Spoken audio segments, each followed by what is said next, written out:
ಯುದ್ಧವನ್ನು ಕೊನೆಗೊಳಿಸಲು ಕೆಲ ರಾಷ್ಟ್ರಗಳು ಮಧ್ಯಸ್ಥಿಕೆಯನ್ನು ಬಯಸ್ತಾ ಇವೆ. ಭೀಕರ ದಾಳಿಗಳ ನಡುವೆ ಇರಾನ್ ಅಧ್ಯಕ್ಷರು ಸ್ಫೋಟಕ ಹೇಳಿಕೆಯನ್ನು ಕೊಟ್ಟಿದ್ದಾರೆ.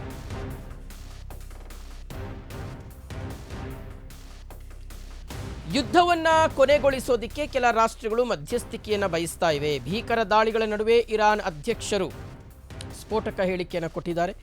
ಮಧ್ಯಪ್ರಾಚ್ಯದಲ್ಲಿ ಖಮೇನಿ ಹತ್ಯೆಯ ಬಳಿಕ ಮಿತಿಮೀರಿರ್ತಕ್ಕಂತಹ ಪರಿಸ್ಥಿತಿ, ಈ ಪ್ರದೇಶದಲ್ಲಿ ಶಾಶ್ವತ ಶಾಂತಿಗೆ ನಾವು ಬದ್ಧರಾಗಿದ್ದೀವಿ.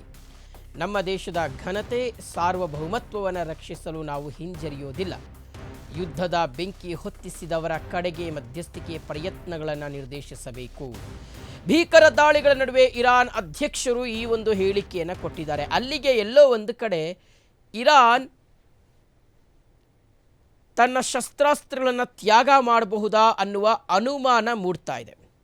ಇರಾನ್ ಶಾಂತಿ ಜಪವನ್ನು ಮಾಡ್ತಾ ಇದೆಯಾ ಒಳಗೊಳಗೆ ಅನ್ನುವ ಪ್ರಶ್ನೆಯನ್ನು ಈಗ ಹುಟ್ಟುಹಾಕ್ತಾ ಇದೆ. ಯಾಕೆಂದರೆ ವಿಶ್ವದ ಒಂದಷ್ಟು ರಾಷ್ಟ್ರಗಳು ಈ ಶಾಂತಿ ಮಾತುಕತೆಗೆ ಮಧ್ಯಸ್ಥಿಕೆಯನ್ನು ವಹಿಸೋದಕ್ಕೆ ಮುಂದಾಗಿವೆ ಮತ್ತು ಇರಾನ್ನಲ್ಲಿ ಶಾಂತಿ ಸ್ಥಾಪನೆ ಆಗಲಿಕ್ಕೆ ಬೇಕಾಗಿರ್ತಕ್ಕಂಥ ಪ್ರಯತ್ನಗಳನ್ನು ನಾವು ಖಂಡಿತವಾಗ್ಲೂ ಮಾಡ್ತೀವಿ ಅಂತ ಇರಾನ್ ಅಧ್ಯಕ್ಷರು ಹೇಳ್ಕೊಂಡಿರ್ತಕ್ಕಂಥ ರೀತಿ ಇದೆಯಲ್ಲ, ಇದು ಎಲ್ಲೋ ಒಂದು ಕಡೆ ಇರಾನ್ನ ಆ ದ್ವೇಷದ ಮನಸ್ಥಿತಿ, ಆ ದಾಳಿಯ ಆ ಕೋಪ, ಅದೆಲ್ಲವೂ ಸಹ ಕ್ರಮೇಣವಾಗಿ ಮುಂದಿನ ದಿನಗಳಲ್ಲಿ ಕಡಿಮೆ ಆಗಬಹುದು ಅನ್ನುವ ಸುಳಿವು ಮತ್ತು ಸೂಚನೆ ಸಿಗ್ತಾ ಇದೆ.